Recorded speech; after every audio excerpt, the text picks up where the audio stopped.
یہ امام ابن عساکر میں کوٹ کر رہا ہوں، تاریخ دمشق الکبیر۔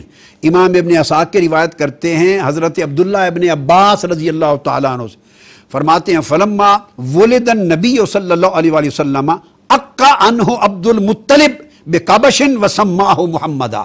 جب حضور صلی اللہ علیہ وآلہ وسلم کی ولادت ہوئی، عبداللہ ابن عباس فرماتے ہیں تو آپ کے دادا جان عبد المطلب نے آپ کا عقیقہ کیا، ایک دمبا ذبح کر کے، بکر چھترا ذبح کر کے، اور آپ کا نام محمد صلی اللہ علیہ وآلہ وسلم اناؤنس کر دیا۔ یہ ایک ریفرنس ہے۔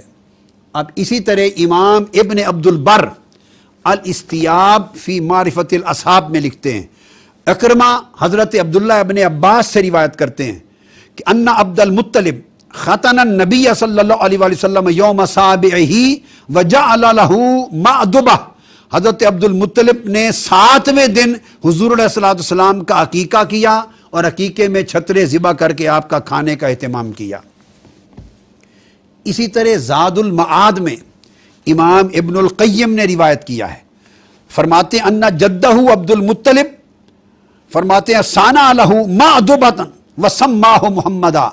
اکرمہ عبداللہ ابن عباس سے روایت کرتے ہیں کہ یہ یوم سابعہ وجعلہ مأدبہ وسماہ محمدا، حضور کی ولادت کے 7ویں دن حضرت عبد المطلب نے حضور کا عقیقہ کر دیا تھا اور آپ کا نام محمد صلی اللہ علیہ وسلم اناؤنس کر دیا تھا۔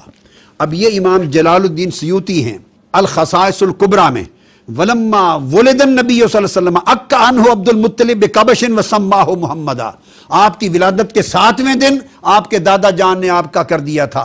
یہی امام ابن حجر اسقلانی نے فتح الباری میں بیان کیا ہے، اسی کو امام قرطبی نے احکام القرآن میں روایت کیا ہے، الغرض اسی کو سیرت حلبیہ میں امام حلبی نے بیان کیا ہے۔